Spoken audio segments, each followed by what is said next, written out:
আজকের গল্প মানবিকতা। নীলা এবার ক্লাস 9-এ উঠেছে। নতুন ক্লাসে ওঠার পরেই মেয়ের পুলকার বন্ধ করেছে মন্দিরা। আসলে বন্ধ করতে একরকম বাধ্য হয়েছে বলা চলে। এখন নীলা রোজ পাবলিক বাসে করেই একা একা স্কুলে যাতায়াত করছে। নীলার মা মন্দিরা একটু ভয় ভয়েই থাকে। দিনকাল তো খুব একটা ভালো নয়, কিন্তু কী বা করতে পারত মন্দিরা। ক্রমবর্ধমান সংসার খরচ আর স্বামী পরিতোষের চিকিৎসার খরচ, এই দুইয়ে মিলিয়ে জেরবার মন্দিরা। তাছাড়া স্কুলের শেষ দুটো বছরে মেয়ে নীলার টিউশনের খরচও বেশ কিছুটা বেড়েছে। মন্দিরা প্রথম নীলার সাথেই কথা বলেছে। নীলা মাকে আশ্বস্ত করেছে। মাকে জড়িয়ে ধরে বলেছে, তুমি একদম চিন্তা করো না মা, আমি ঠিক পারবো বাসে অথবা অটোরিকশায় যাতায়াত করতে। এই তো 5টা মোটে স্টপেজ, ঠিকই পারবো আমি, তুমি মিলিয়ে দেখে নিও। মেয়ের ওপর ভারী ভরসা মন্দিরার। আর হবে নাই বা কেন, এই বয়সে কত বুঝদার মেয়ে নীলা। মেয়ের লেখাপড়াতেও খুব মন মাথা দুই। প্রায় 7-8 মাস পার হয়ে গেছে। নীলা একা একা স্কুলে যাচ্ছে। মন্দিরা সকাল থেকে একদম দম ফেলার ফুসরতটুকুও পায় না। সংসারের যাবতীয় কাজ একা হাতেই সামলায়। তার ওপর ওই ছোট্ট একচিলতে বুটিকের কাজ। অসুস্থ স্বামী আর বৃদ্ধা শাশুড়ি দুজনেই কেমন একটা অপরাধী মুখে মন্দিরার দিকে তাকিয়ে থাকে। মন্দিরার নিজেরই খারাপ লাগে। এই সমস্যা সংকুল জীবন ওদের তো কেউ ইচ্ছে করে ডেকে আনেনি। না হলে ওদের নিজেদের ওই অত বড় রেডিমেড গার্মেন্টসের ব্যবসা ওভাবে লাটে উঠবেই বা কেন? এক মধ্যরাতে ওদের ঘুম ভেঙেছিল নাইট গার্ডের চিৎকারে। দোকানে আগুন কথাটা শুনেই ওরা ছুটেছিল বাড়ি থেকে কয়েক মিটারের দূরত্বে সুপার মার্কেটে নিজেদের দোকানের সামনে। নাইট গার্ড দোকানের সামনের দিক থেকে পিছনে গিয়েছিল ছুটে। পিছন থেকে ততক্ষণে কুণ্ডলি পাকানো ধোঁয়া ছাপিয়ে আগুনের লেলিহান শিখা দাউ দাউ করে ঊর্ধ্বমুখী। পুরনো কথা ভাবতে ভাবতে হাত চালিয়ে কাজ সারছে মন্দিরা। আবার একটা পুজো এসে গেল বলে। সেবারেও তো পুজোর ঠিক মুখেই ঘটল ওই দুর্ঘটনা। পুজোর নতুন রাশিকৃত স্টকে ঠাসা দোকান, তারই মধ্যেই এই বিধ্বংসী অগ্নিকাণ্ড। চোখের সামনে অত স্বাদের অত বড় চালু দোকান পুড়ে ছাই। একতলা দোতলায় ছড়ানো আধুনিক ফ্যাশন দুরস্ত দোকান কলকাতার লাগোয়া শহরতলিতে। একদিনে পথের ভিখারি করে দিল ওই আগুন। পরিতোষ সামলাতে পারল না নিজেকে। সেরিব্রাল অ্যাটাকে পঙ্গু, পুরো অসাড় শরীরটা। নিয়মিত চিকিৎসা, ওষুধ, ফিজিওথেরাপিতে বিপুল খরচ। কিচ্ছু বাঁচেনি দোকানের। কিছু থাকলে না হয় তবু সেসব বিক্রি বাটা করা যেত। উল্টে পাশাপাশি অনেকগুলো দোকান একসাথে পুড়েছে। কেউ রটিয়ে দিল নিজেরাই নাকি নিজেদের দোকানে আগুন লাগিয়ে দিয়েছে। ব্যাস, অমনি ইন্স্যুরেন্সের কাগজপত্র সব আটকে গেল। মামলা মোকদ্দমা করে কেই বা তদবির তদারকি করবে। সব ওভাবেই আটকে পড়ে আছে। একটা পয়সাও আজও মেলেনি ওদের ইন্স্যুরেন্স কোম্পানির কাছ থেকে। গাড়ি দুটো গেছে, একে একে মন্দিরার সব গয়নাগুলোও যাচ্ছে। শাশুড়ি মন্দিরার হাতে ওনার নিজের গয়নার বাক্সও তুলে দিয়েছেন। তবে মন্দিরা এখনও ওতে হাত দেয়নি। রাখা থাক নীলার জন্য, তাই ভেবেছে। এই 3 বছরে বুটিকটা একটু দাঁড়িয়ে গেছে। চেনা জানা তো প্রচুর খদ্দের ছিল, খোঁজ পেয়ে তারাই মূলত আসে। বসত বাড়ির একতলায় রাস্তার দিকের ফালি ঘরখানাকেই মন্দিরা ঘরোয়া করে সাজিয়ে গুছিয়ে নিয়েছে। একতলার পেছন দিকটা ভাড়ায় দিয়েছে এক প্যাকেজিং কোম্পানিকে। সারাদিন কাজ করে ওরা, রাতে বন্ধ, কোনো ঝুটঝামেলা নেই। এইভাবেই কোনো রকমে কুড়িয়ে কাচিয়ে সংসারটাকে এগিয়ে নিয়ে যাচ্ছে মন্দিরা। ভরসা হারায়নি এক বিন্দুও। এমনকি কারুর কাছে হাতও পাতেনি এ পর্যন্ত। ঘর গৃহস্থালির কাজের লোকজন ছাড়িয়ে দিয়েছে। তবে সুখী শরীরে এই ধকল সহ্য হতে একটু সময় লেগেছে বৈকি। সকালের সব কাজকর্ম সাপটে গুছিয়ে এই 10:30 নাগাদ মন্দিরা নিচে এসে বুটিকের দোকানটা খুলে বসে। অল্প যা কিছু বিক্রি হয়। বিকেলের দিকটায় লোকজন একটু বেশি আসে। সকালের দিকে সালমা বসে ব্লাউজ পিস কেটে অর্ডারের মাপ মতো ব্লাউজ তৈরি করে, ডিজাইন মাফিক। অনেকে ফলস পিকও করতে দিয়ে যায়, সেসবও করে মেয়েটা। মন্দিরা নিজেও সালমার কাছ থেকে একটু একটু করে কাজ শিখছে। আগে তো কখনো এসব করেনি স্কুল ছাড়ার পরে, তবে পারবে মন্দিরা, সেটুকু আত্মবিশ্বাস ওর আছে। সেদিন সালমা খেতে যাবে, মন্দিরাও ওপরে উঠবে। নীলার স্কুল থেকে ফেরার সময় হয়েছে, ওর খাবার দাবার গোছগাছ করতে হবে। পরিতোষকে খাওয়ানোটা অবশ্য বসে বসে শাশুড়ি করেন। নীলা ফিরলে তারপর মন্দিরা মেয়েকে আর শাশুড়িকে নিয়ে একসাথে খেতে বসে। টুকরো টাকরা গল্প গুজব করে তিনজনে বসে। খুব গুছিয়ে বেশ পরিপাটি করে চালাচ্ছে মন্দিরা। আগের সে বৈভব নাই বা থাকুক, কাউকে কিচ্ছুটি বুঝতেই দেয় না মন্দিরা। সেদিন এরকম দুপুরেই হঠাৎ ফোনটা আসে নীলার স্কুল থেকে। নীলার ক্লাস টিচারের ফোন। কেঁপে উঠেছে মন্দিরা। কোনো বিপদ নাকি? ক্লাস টিচার বলছেন, আপনি নীলার মা বলছেন তো? কাঁপা গলা লুকোতে পারল না মন্দিরা। ঢোক গিলে ক্ষীণ স্বরে বলল, হ্যাঁ আমি নীলার মা। কি হয়েছে নীলার, বলুন আমাকে। ক্লাস টিচার বললেন, আমি তো আপনার কাছেই জানতে চাইছি, আপনার মেয়ে আজকাল প্রত্যেক সপ্তাহতেই দু একদিন করে অ্যাবসেন্স করছে কেন? কোনো অসুবিধা? ওর শরীর ঠিক আছে তো? আপনারা সবাই ঠিক আছেন তো? দেখুন, আপনাদের পারিবারিক বিপর্যয়ের কথা এই অঞ্চলে আমরা সবাই জানি। আবার নতুন করে কোনো সমস্যা হয়েছে কি না তাই জানতে চাইছিলাম। নীলার মতন সিনসিয়ার ব্রিলিয়ান্ট মেয়ে হঠাৎ কী এমন হলো? প্রিন্সিপাল ম্যাডামের সাথে আলোচনা করেই আমি আপনাকে ফোন করছি। যদি আপনাদের কোনো রকম কোনো অসুবিধা হয় নীলার পড়াশোনার জন্য, আপনি নিঃসংকোচে আমাদের জানাবেন। আমরা সবসময় নীলার সঙ্গে আছি। একদমে একটানা কথাগুলো বলে থামলেন ক্লাস টিচার।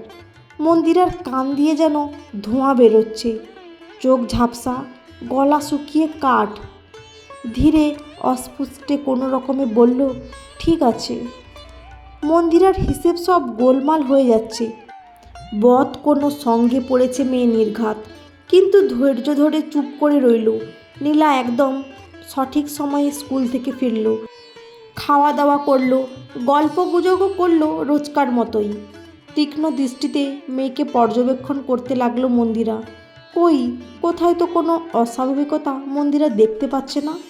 বারবার করে নীলার ক্লাস টিচারের বলা কথাগুলোই মন্দিরার মাথায় ঘুরপাক খাচ্ছে অবিরত। যথারীতি পরের দিন সকাল 7টা নাগাদ স্কুলের জন্য রেডি হয়ে বেরিয়ে পড়ে নীলা। বাড়িতে বুটিকের কাজ আছে বলে বেরিয়ে যায় নীলার মা। মন্দিরাও চুপচাপ মাথা মুখ ঢেকে নীলাকে অনুসরণ করে নিরাপদ দূরত্ব থেকে।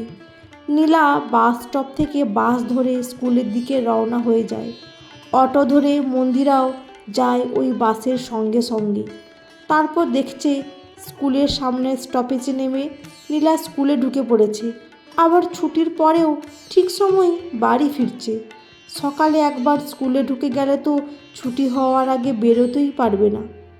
তারপর টানা 1 সপ্তাহ ধরে মেয়েকে অনুসরণ করে মন্দিরা, মেয়েকে বুঝতে না দিয়ে। রোজই তো মেয়ে স্কুলেই যাচ্ছে, তবে ক্লাস টিচার কেন বলল ফোন করে অমন কথা? ওই তো গত বৃহস্পতিবারে। কোনো তো সমস্যা এই কদিনে চোখে পড়ল না। আবার একটা বৃহস্পতিবার এসে গেল, মন্দিরা মেয়েকে অনুসরণ করছে। এরকম মুখ মাথা মুড়িয়ে ঢেকে হাঁটতে হাঁটতে ভেতরে প্যাচপ্যাচে হয়ে ঘেমে উঠেছে মন্দিরা এই ভাদ্রের গুমোট ভ্যাপসা গরমে।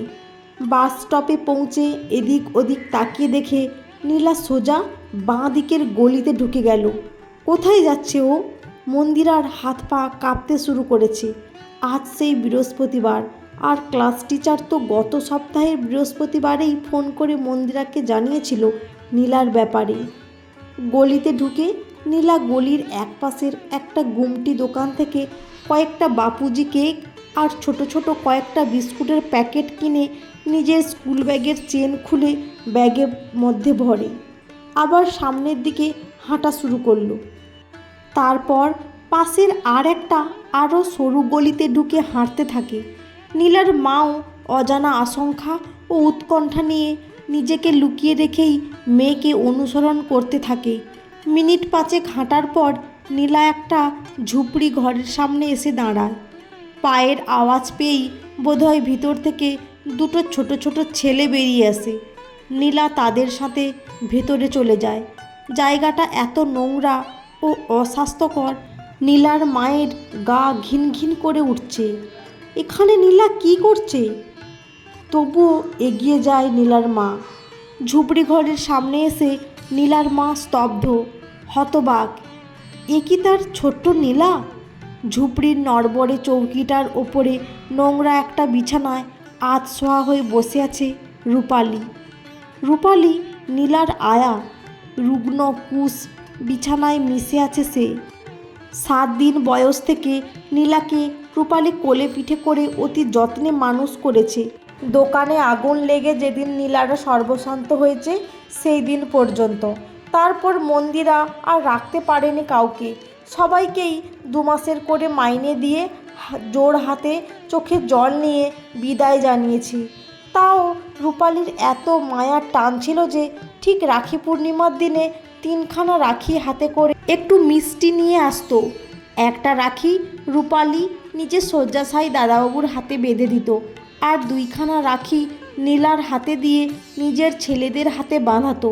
এই যমজ ছেলেদের জন্মের সময়ও রূপালী মাত্র 1.5 মাস ছুটি নিয়েছিল। তারপর নিজের ছেলেদের মায়ের কাছে রেখে কাজে আসতো, কারণ নীলার রূপাকে ছাড়া চলতোই না। নাওয়ানো, খাওয়ানো, ঘুম পাড়ানো সব রূপার করানো চাই। নীলা রূপালীর নামটা সংক্ষিপ্ত করে রূপা করে নিয়েছিল সবে বুলি ফুটতেই।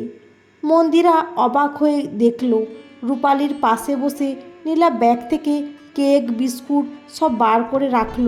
তারপর নিজের টিফিন বক্সটা খুলে রূপালীর হাতে ধরিয়ে দিল কাটা ফলের টুকরো। আজ বৃহস্পতিবার, নিরামিষ খাওয়া। টিফিনেও মন্দিরা নীলাকে শুধু ফল আর মিষ্টি দেয়। ভেতরে ওরা কলবল করে কথা বলছে। মন্দিরার চোখ ঝাপসা। ওরা কেউ ভাগ্যিস এখনও মন্দিরাকে খেয়াল করেনি। ও সন্তর্পণে পিছন ফিরে বাড়ির পথে হাঁটতে শুরু করলো। ভাবতেই পারছে না এই ছোট্ট বয়সে এমন সংবেদনশীল কি করে হলো নীলা। কখন হলো? ঠিক সময়ে নীলা বাড়ি ফিরেছে। একেবারে স্কুল ছুটি হয়ে ফেরার সময়। ফ্রেশ হয়ে যথারীতি নীলা মা ঠাকুমার সাথে বসে খাচ্ছে। তারপর একটা গল্পের বই নিয়ে বারান্দায় পাতা চেয়ারে বসেছে। কয়েক লাইন পড়া হয়েছে কি হয়নি, তখনই নীলার মা মন্দিরা মৌরি চিবোতে চিবোতে পাশের চেয়ারটায় এসে বসলো। কোনো ভূমিকা না করেই সোজাসুজি বলল, নীলা, তুমি কাল থেকে সকালে 15-20 মিনিট আগে বেরিও, আর যাওয়ার পথে রূপালীর ঘরে একটু রুটি তরকারি পৌঁছে দিয়ে যেও। আমি দিয়ে দেব যখন যেমন পারবো। ওসব কেক টেক বাসি হয়ে গেলে খাওয়া শরীরের জন্য খারাপ, জানো তো। নীলা হাঁ করে মায়ের মুখের দিকে তাকিয়ে। মন্দিরা বলল মেয়েকে ক্লাস টিচারের ফোন আসা থেকে আজ পর্যন্ত ঘটে যাওয়া সব কথা। আসলে রূপালী এবার রাখি নিয়ে আসতে পারেনি, খেয়ালই করতে পারেনি মন্দিরা। রাখির কিছুদিন আগেই নীলা স্কুলে যাওয়ার পথে দেখে রূপালীর ছেলেদের ভিক্ষা করতে। নীলা দিদিকে দেখে ওরা খুব লজ্জা পেয়েছিল। নীলা এগিয়ে গিয়ে খুঁটিয়ে খুঁটিয়ে জেনেছিল, আর ওদের সঙ্গে গিয়েই দেখেছিল রূপালী শয্যাশায়ী। রূপালীর মাও আর বেঁচে নেই। ছেলে দুটো ওদের স্কুলের মিড ডে মিলের খাবারটা বাড়িতে এনে 3 জনে ভাগ করে খায়, কিন্তু তাতে তো সারাদিন থাকা যায় না। তাছাড়া স্কুলের ছুটির দিনও তো থাকে, তাই ওরা ভিক্ষা করে।